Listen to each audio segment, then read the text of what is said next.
have you ever had that feeling of, man, I just played one of the best games that I've ever played in my life. You just pick up the controller again to play it again, and it's just not the same. You just wish that you could just play it for the very first time again. Men in Black style, erase your memory. Have you ever thought about that, David?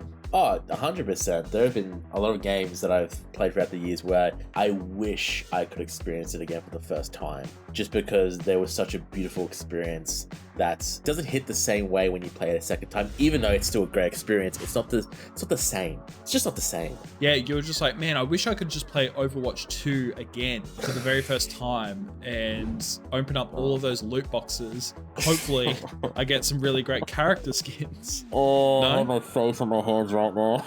Okay, I can hear it. I can hear it. But in today's video, I really wanted to talk about games that we wish that we could play for the very first time again. I've picked 5, David has picked 5, and we're just going to go through back and forth a couple of games that we've picked. So, David, I'd love to hear what your first game from this list is. When I tell you this was an incredibly tough list, I'm telling you it was. Let me tell you something. Let me Let me ask you something, Red. 5 games is incredibly difficult to choose when I can think of multiple games that I would love to put on this list. Well, I mean, I found it difficult too, and I genuinely think that you and I probably have 2 or 3 that are the same. I feel like I know you well enough now that I reckon we've got 2 or 3 that are the same. So I'm going to start off with this one because this is not in a numeric order. This is just a list I've just created. Dude, it's just free flowing. It's free for it. And the first one I'm going to choose that I wish I could play for the first time is going to be Max Payne 1. Oh, okay. I didn't see that coming. You know what? No. Hey, this is why it's my list. All right, get your own list. Okay, how about that? How about that? You're like, you wait Jesus your fucking boy, turn, Christ boy, Lennon. you wait. Let me fucking talk. Let me talk here. The adults are talking here. Max Payne 1 was definitely a game I wish I could re-experience once again. It was Remedy's first, I guess, major title that brought him pretty much into the forefront of the gaming industry, especially with Max's noir setting in a New York City, playing that undercover hardboiled detective, everything against him. Just made me fall in love with this game, especially with the gameplay mechanics, the bullet time, and just the amazing voice acting from each of the characters. It is a bit dated, yes. It's very dated now compared to modern standards. But if I could go back in time when I was like an 11-year-old boy and remember my brother buying me a copy of this for PC and installing it on good old Windows XP, I would happily play that game for the first time again and just fall in love with the world of Max Payne. Well, I feel like Sam Lake and Remedy are about to grant your wish because aren't they remaking Max Payne 1 and 2? They are. They did strike up a deal recently with Rockstar to remake Max Payne 1 and 2 into the modern era. How good is that? I cannot wait. It's going to look amazing. I mean, if Alan Wake 2 looked that good, imagine what Max Payne 1 and 2 is going to look like. Can't wait. So I can't wait, and it is a beautiful game, and I think everyone should get to experience it at least once if they're into that noir storytelling. So that's my first pick.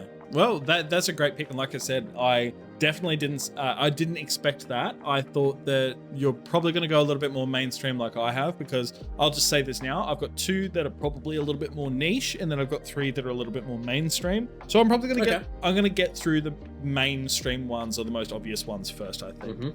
So I was thinking to myself, all right, I think in principle, wanting to experience a game for the first time again might correlate maybe with like a certain point in your life. It's like nostalgia, or it's like a comfort thing. And I definitely feel that about Minecraft. So, Minecraft, so I really got into it, I think it was the end of 2010. And I lived in a really small town. Mum and I relocated, and I didn't know anyone in this new, it's not a city, it's Toowoomba. But basically, I didn't know anyone, and I just played the fucking shit out of Minecraft. And I think back then it was still technically, I think it was either in its alpha or beta build, but that was also when there was like, you know, the Yogs cast were popping off. There's this guy who was uploading videos called like the X System or something like that with his Minecraft videos. And there wasn't really this massive like Minecraft Let's Play following. It's just like, it just felt so, don't know how to describe it, but like kind of like the mechanics of Minecraft were just so new and novel to everyone. Just the idea that you can just literally make whatever the hell you want is basically Lego, but in your computer. Fucking steal. It was fucking awesome, dude. And it was very limited at the time, but the imagination I had back then to just create whatever the fuck it was a feeling that I just couldn't beat. And whenever I go back, and I'm sure it's probably because I'm a little bit older now too, but whenever I go back and play Minecraft, I can't play it for more than like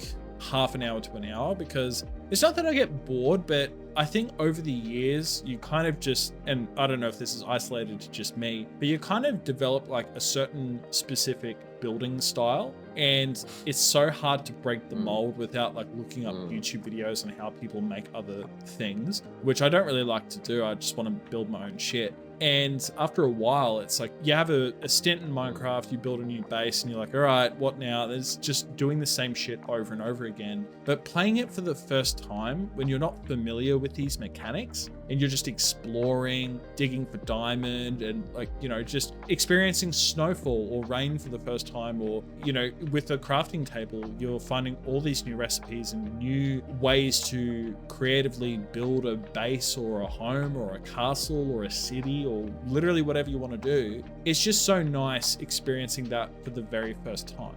And it makes me sad that I'm not going to be able to experience that for the first time again with that game. But boy, I'm glad that I was able to experience it at least once, and I really appreciated it. So that's my first pick. Yeah, you know, that's a great pick. I mean, Minecraft, you know, holds a special place in my heart as well. And I think, you know, playing for the first time as well, it was just that sense of wonder, like, wow, you can literally do anything here. Yeah, 100%. I think it was like the first real game of like that. Because I was thinking with my list, I almost put like old school RuneScape on here, because I played the shit out of that when I was a kid. But I didn't feel that massive sense of awe and wonder like I did with Minecraft. So this was like one of the first real like times that I felt that wonder when it came to playing a game. Yeah, of course. And it's a great first pick. Thanks, I feel like now more than ever for me, I just go through the stages of like, you know what, I'm gonna play like that 2-week Minecraft grind and do the exact same thing that I always do, and then just not play it again for 6 months and then start a new world and just rinse and repeat. I think the secret to having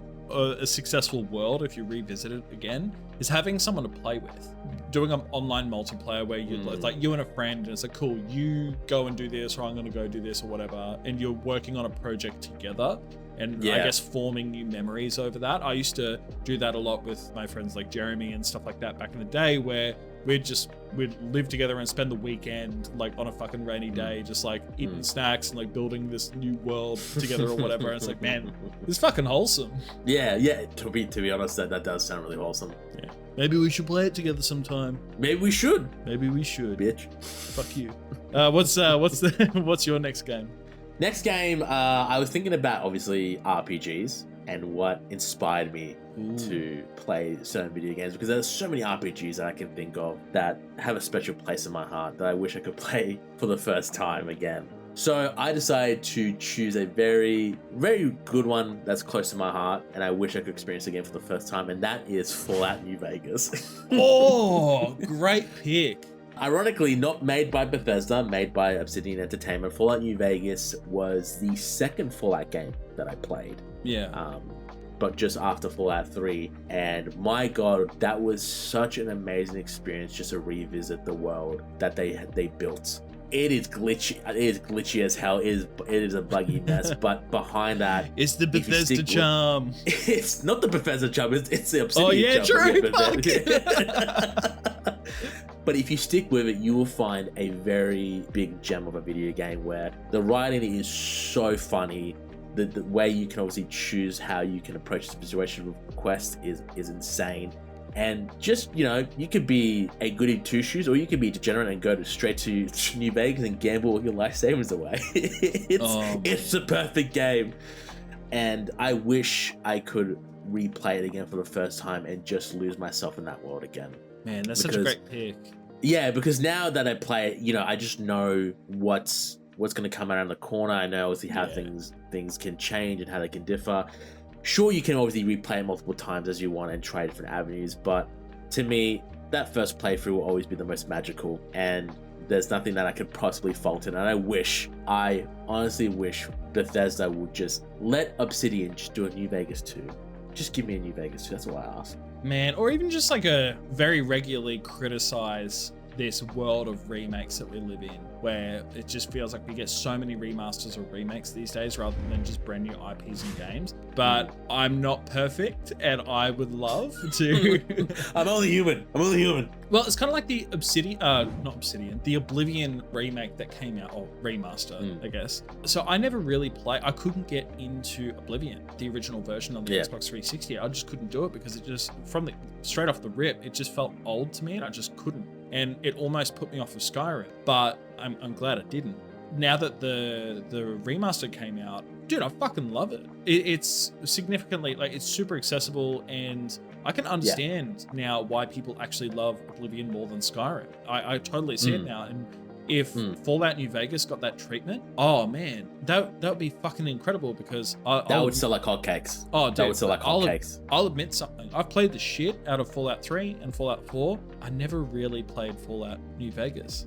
Oh, I missed out, man. I missed out. But I do remember something about Fallout New Vegas, though. So did you remember hearing about the Obsidian royalty situation with Fallout New Vegas? Vaguely. Yeah, so vaguely. Basically what happened was that they had a deal with, I'm pretty sure, I think it was with Bethesda or something like that, that essentially New Vegas had to score over an 85 score on Metacritic. That's right. Yeah. And it was basically just like a straight up payment bonus. And they hit an 84. So they just missed it by one, and they got gypped out of a bonus. How much did that fucking suck, dude? Oh, dude, I would be like, all right, guys, create some accounts, fake some reviews. Yeah, dude, we gotta up those numbers. Those are rookie numbers.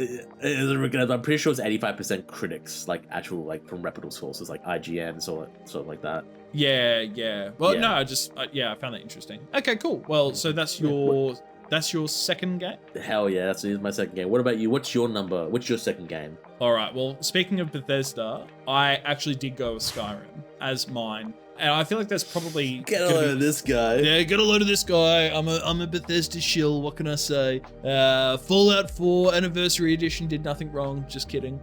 Don't rake me over the coals for that. But no, so basically with Skyrim, I don't know if you've experienced this when you were younger, David, but this, for me personally, this is one of those games where, kind of like I said, I was almost deterred from playing this game because of Oblivion, because I was like, I just couldn't really get into it. But the hype behind it, and then the word of mouth of everyone playing it at the time, at the start of 2012, so after the Christmas break, when it had already come out, everyone was just like, no, this is the best thing ever. So I gave it a go, and I was just so immersed after I escaped Helgen. And this game specifically is one of the very few games in my life where I have gone to bed thinking about it, and I woke up thinking about it, and I would play it at night before bed. I'd wake up, I'd play like an hour before school, and my grade was maybe like the first or second, I think I was the second grade that got a school laptop, and I would actually just look up on Wiki like how to do quests and stuff like that, like what specific quests I can do to get specific, fuck you. In biology specifically, I'd be looking up quests and stuff like that, so that way I could go home and beeline it through all of these stories or whatever, so I can like just max out my character. And dude, I just loved it. It was so fucking good. And I think I probably had like probably like a good month and a half where it was just the only thing I played, just non-stop. Wow. And I just couldn't get sick of it because I was just so caught up in this world. It was almost like Bethesda was like, you know what, there's this one kid called Lennon out there, and we want to create a world just for him that includes everything that he wants. And I, back then, and I still to a certain degree, love the flexibility of the leveling, the dual wielding. Like you can kind of just play however you want. And by today's standards, it is quite a shallow game when it comes to the RPG mechanics. I totally acknowledge that. I would say that Oblivion, from the remaster that I played, has more in-depth mechanics than what Skyrim does, but I just felt like it was an incredibly accessible RPG, and I think it's the perfect RPG to dip your toes in if you're not usually someone who plays that type of game. The combination of just being playing this at the right time in my life. And that's why I wish I could just go back and play it for the first time again. Yeah. Well, you know what? Skyrim has that effect, and I think a lot of people still think fondly of Skyrim. I mean, it was probably the most accessible RPG you could dip your toe into at the time. And when that game came out for the first time, it took everyone by storm. And and I mean, now it's in every console. It's been released so many times. Yeah, exactly. It's been released like 20 times. And I feel like the first RPG to kind of, like a medieval style fantasy RPG, I guess you could say. The first one, I think, to knock it off the throne, I think, was Witcher 3. So it was still the king for so many years. So Hail to the king, baby. Yeah. But what about you? What's your third game? Right. Okay. Well, I think these are going to be more mainstream, the rest of my lists. Okay. Because, like I said, it's an incredibly tough list to limit it to 5. But for my third game, I am going to be going with God of War 2018, or the God of War reboot in 2018. Okay. Now, my reasons to why is because, believe it or not, I never actually played God of War, like the series growing up. I didn't play Really? 1. I didn't play 2. It was like a series I completely missed. I did play a little bit of 3 when it came on the PS4, but I'm like, oh yeah, it's like a hack and slash, like God of War. Wow. So when God of War was announced being remade, I actually didn't know about it until it actually got released on the day. And so I went into it completely blind. All I saw was just the amount of just reviews giving it like the perfect score. And I was like, you know what? I'm just going to go pick it up. No expectations, going in blind. If I don't like it, I'll just return it, right? Yeah. Holy shit. That was one of the most magical experiences I've ever had. What Santa Monica did with the character of Kratos and the God of War universe was incredible. I just remember just sitting there, just getting lost in this world with these characters, and just thinking to myself, like, oh, surely, like, I'm near the end game, right? Surely this is where the end game is. And nope, it kept going for like another 10 to 15 hours, and I'm like, surely I'm at the end game, right? No, another 10 to 15 hours. It just consumed my life. And I sunk so many hours into that game. It was beautiful. It was beautifully crafted graphically on the PS4. The story was beautifully executed, and the characters were so beautifully written.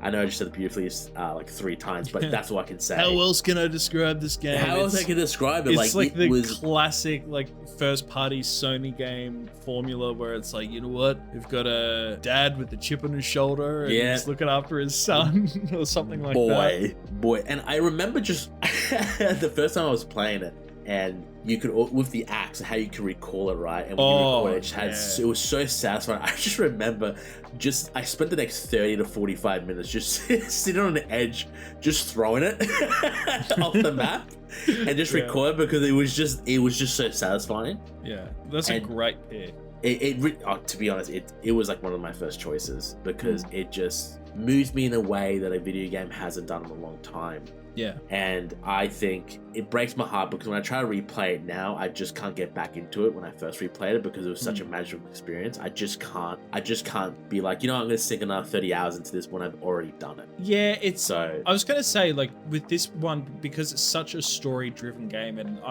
funnily enough, actually, the one thing that I'm liking about the games that you've picked are they're games that I actually haven't properly explored myself, and it's making me really want to play them. I played a little bit of God of War 2018. I haven't touched Ragnarok, but I've seen reviews, I've seen the cultural impact that basically this 2-part, I guess, not remake, but like a legacy sequel, I don't know, but basically with this game specifically, it's so story driven, where you're going from point A to point B to point C, and it's like quite linear, right? If you've already gone through this journey, and once you've closed the book, it's not like you can just go and just replay it again and just for fun. Like, it's the same with like a Last of Us game or like a Uncharted game, like, because it's so story driven, it's hard to just go back and replay for fun. You're more or less playing for the story, not so much the gameplay mechanics. But it just so happens to be that with God of War, from what I've played and from what I've heard, the actual gameplay mechanics itself also just happens to be like fucking amazing.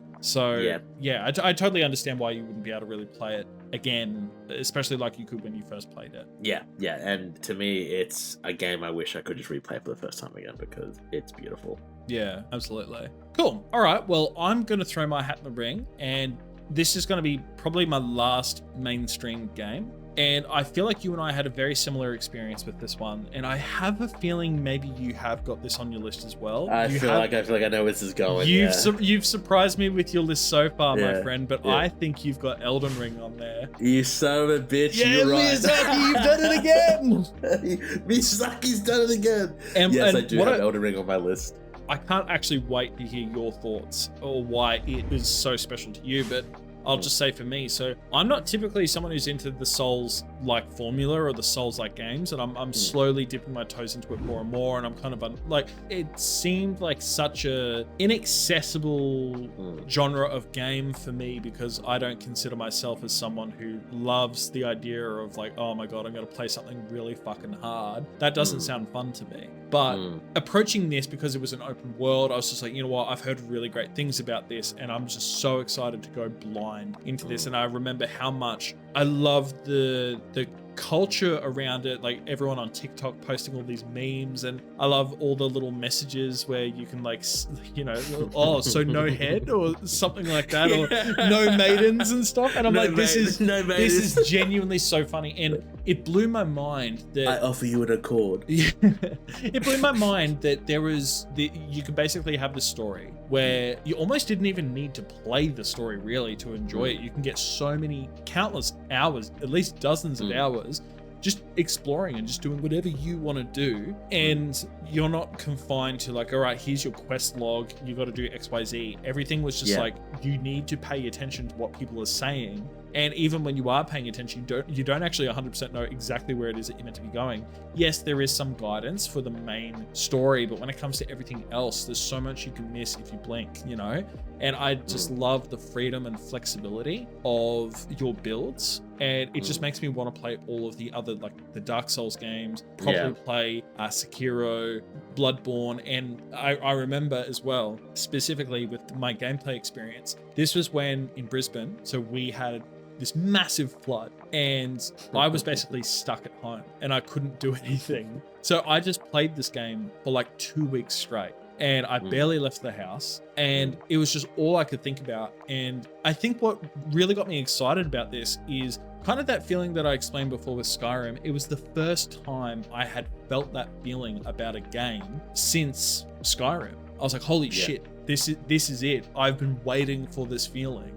And I've got it again. I feel like a kid again, like just giddy with excitement to play this game, and I just couldn't stop. So yeah, very nostalgic for me. And to be fair, it is one of those games where I can go back and, you know, I can really appreciate it, but nothing beats that first playthrough where you don't know what certain enemies are going to do, and you don't know what's hiding in certain areas. The magic behind this game is not knowing where, you know, oh, this specific boss or this specific enemy drops this specific weapon or armor. Experiencing it for the first time is a massive component of the wonder and magic of this game. But what about you? What makes this one special for you? Look, I couldn't honestly.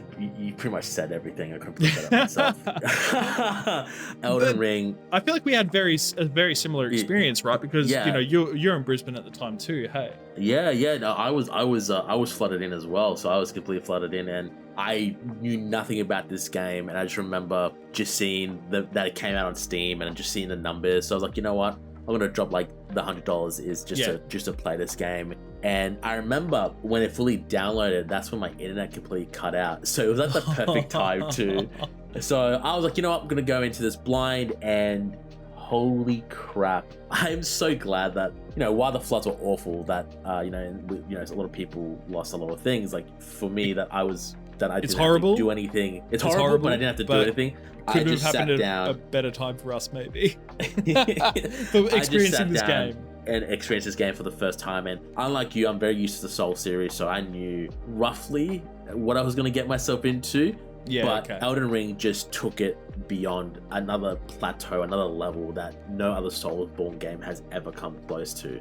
I remember just getting lost in this world and just in awe, because I was like, you're telling me I don't have to follow this beaten path, I can just go anywhere and do anything. This was at a time where I was just so exhausted with like open world gaming and just so tired of just gaming in general. When you said like this made me feel like a kid again, that resonated with me, because I felt like I was a kid again, just playing video games for the first time. and just thinking about this game when I went to bed, and like waking up, just going back on the ground in Elden Ring, and just how you can just discover so many. If you don't pay attention, you can miss out on the smallest things. Like I remember the specific one where you would just go down this elevator shaft, and I'm like, oh, it must be a chest down here. But I just opened up to a whole entire different level of the whole entire map, and I just spent the next 5 or 6 hours into it. I'm like, where am I? What am I doing? Yeah. And I think what Miyazaki has done here, he really did raise the bar, and I don't know if he can pass it again. I don't know, like, where do you go from here? How do you make such a magical experience like this again? I'll be honest, man, like, I don't have any doubts whatsoever, because I thought to myself when Elden Ring was coming out, I was like, man, isn't it a bit late to be doing an open world game? Like, everyone's kind of sick of open world games by this point. Like, you're chasing the trend a little bit too late. And boy, was I wrong. Like, he just absolutely fucking nailed it and made it his own. So I fully trust whatever the next game is that he's going to do. I fully trust it too. But, you know, Elden Ring, and this is without the DLC. So if you buy it and play it for the first time with the DLC, you're going to get a better experience, like a more complete experience.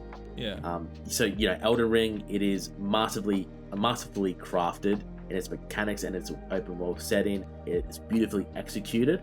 And to me, I wish I could replay it for the first time just to have that sense of wonder once again and feel like a kid again while playing this. Fucking oath, dude. Cool. All right. Yeah. So I've got 2 more. I think you've got 1 more then.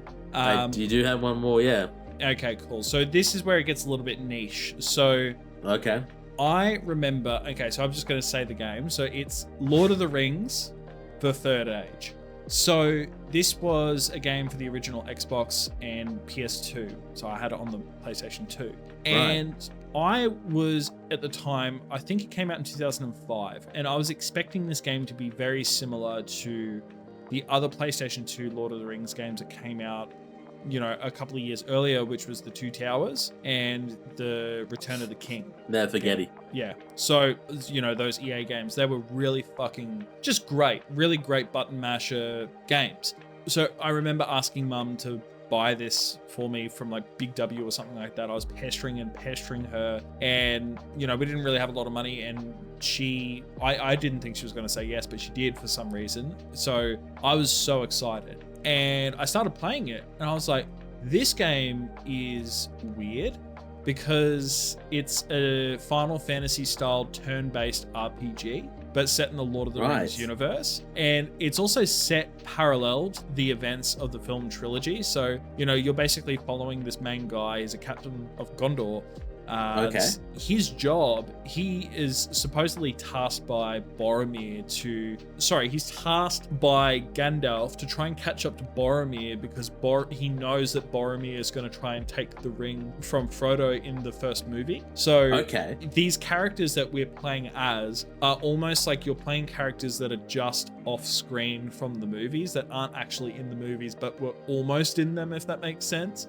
And there's 9 chapters, 3 of them per movie. So, you know, the first one, you're in like the woodland realm, and then you're in the mines of Moria, and then, you know, you're going through like Helm's Deep and Rohan in the middle section of the game, and then you close out by, you know, being in Osgiliath, Minas Tirith, the Pelennor Fields.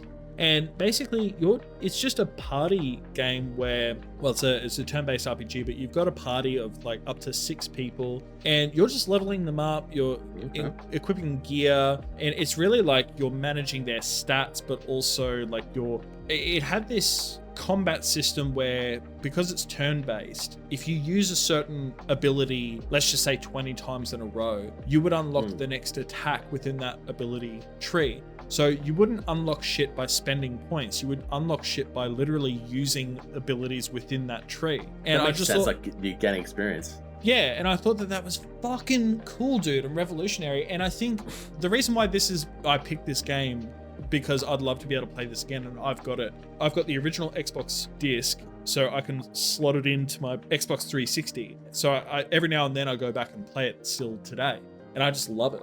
It's one of those games that I wish I could just play again for the first time, because I remember just being so caught off guard, and I wasn't expecting this type of game.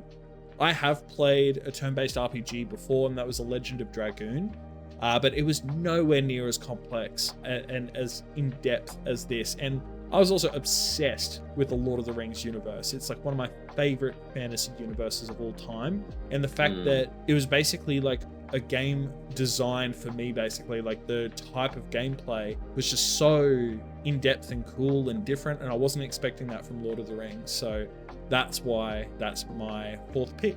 Yeah, no, really interesting pick. You know, I must have missed that because I don't remember that game, and I don't think I honestly, play it, I don't think a lot of people know about it. And honestly, the way you describe it kind of makes me want to give it a shot because, you know, sometimes niche games that you don't play turn out to be like the best games that you've ever played. It's so good, dude. One time when you're over, or, you know, when we get the office built out and all that stuff, I'll make sure that I have my 360 in the office so that way we can play it sometime because it's genuinely so much fun. Yeah, sounds incredible. And I actually like to see this game too. Yeah, fucking oath. But okay, so what's your last game? So this one obviously, this last game, and like I said, is mostly a very not mainstream game, but my last game is going to be Red Dead Redemption 2. Oh, yeah, okay, I can totally see that. Yeah. Yeah, I know, right? I'm such a Rockstar fanboy. You really are. It came out, I'm pretty sure it came out the same year as God of War, if I remember correctly. Yeah, it was. This obviously was the highly anticipated sequel to Rockstar's Red Dead Redemption. When this game came out, I bought the special edition. I bought the actual official guide to it as well. I was so giddy. I went to the midnight release of this game. Oh, dude, I miss midnight releases, dude. I know, it was so good. Like, I waited in line. I had my ticket. I'm like, no one's taking this ticket from me. I'll die before I give this ticket to anyone. They gave me my copy, and then I went home and I put the game in my PlayStation and had a 65 gig update, and I cried. And it also, and the thing that sucks as well is that PlayStation 5 is great about download speeds, but the PS4 was so bad when it came to download speeds, dude. Oh my god. So you would have been waiting like all night just to play that. Yeah, pretty much. It was a treasure. Worth it. It was totally worth it. What Rockstar built in the world of Red Dead Redemption 2 is a incredibly crafted video game. The one thing that makes it so much better than the original is its cast of characters. We get to play as a new protagonist, as Arthur Morgan. And I remember when I first saw the trailer for this, I said, I don't want to play this guy. I want to play as John Marston because he's a better character, because I fell in love with Red Dead 1. What they did with his character, I have never felt so connected to a character before when I was playing Red Dead Redemption 2. Now, yes, I can understand people can be put off with its mechanics because it can feel a bit sluggish and slow. Especially around especially if it's covered mechanics, the way you handle weapons, it can feel very tanky. But if you stick with it, you know, there is a beautifully crafted story behind it. Seeing the fall of the Van der Linde gang that we heard so much about in Red Dead Redemption 1. And the reason why I want to play it for the first time again is I actually cried when I won't tell you a spoiler but if you know, in a specific point in the story, I was just bawling my eyes out. And games that do that to me are very rare, and that's why I would love to re-experience it for the first time, because I was just ugly crying so much. Wow, that's crazy, dude. It goes to show how well the writing and the execution of it must have been. Incredible, because you grow to love each and every one of these characters, and when that specific moment happens, you just know it just breaks your heart. It really just shatters you into a million pieces. And I know when I replay this game again, I'm not gonna have that ugly crying again. I might be sad, I might like have a single tear, but that ugly sobbing I will never experience again. And just the mechanics of the world, like, you know, going out into the wilderness and disappearing on days and just living off the land, building up your camp, and just living your own story, just really makes me wish that with this online component they just had it more in depth with compared to GTA Online. So to me, Red Dead Redemption 2 is high up there, and I want to play it again for the first time. Yeah, that's a great pick, man. And I can definitely see that, because you and I have talked about that game a lot, and I've definitely tried getting into it. You're twisting my nipples here, David. I'm twisting. I'm leaning towards playing it again. I'll tell you that much. Let me milk you. Let me milk the nipples. Well, look, I'm just being conscious of time, so I'll just kind of power through my last one. But the last game that I picked for this list is Diablo 2. So Ooh. I remember, and it's because I think it's like the first time again I've played a game like this where it's kind of like that, you know, that isometric top-down view kind of RPG where you're kind of just like, you've got one character and you're like looting through dungeons and you're trying to like increase and level up your character. And I think the fact that it's such an old game as well, but it's so classic and timeless, and it holds up extremely well today. And I've got the reforged version, I think is what it's called, and I love going back and playing that every now and then, but it's not quite the same as the first time I played it. And I remember Mum used to drag me along to church when I was a kid, and there was this guy that was there. He was a bit older, but he was like the nicest guy ever, and he was talking to me about playing Diablo, and I was like, man, that sounds like the perfect game for me. I feel like I would just love playing that. And he came around and installed the game so that way I can play it on my PC without the disc or whatever. And I just played it non-stop. Like, it was just all I played for weeks and weeks and weeks. I played the Barbarian, and I just, you know, worked my way through, and it was the Lords of Destruction DLC version as well, so it had an Act 5, I believe. And yeah, dude, it was just the first time playing that game was amazing, and that's why it's been so kind of disappointing with newer entries like Diablo 3 specifically, how it just felt like it lost its magic and the identity and the grittiness of Diablo 2. So Diablo 2, absolutely. I wish I could play that for the first time again. Well, I think it's really interesting you said that, because I think a lot of people who love the series say that Diablo 2 was the overall best one in the series entries. Yeah, it just had a certain magic about it, dude. I can't put my finger on it, but it just fucking nailed it. And I never played a Diablo game until Diablo 4, and wow. I think that's quite. I honestly found it quite enjoyable, and it made me really want to go back and play the others. And everyone obviously keeps saying that, man, you gotta play Diablo 2. That's like the best one. God, I wish that you could play the Reforged version. It's on the PS5. You should get it. Absolutely get it sometime once it's on special. It's really worth it. But yeah, cool. Great pick.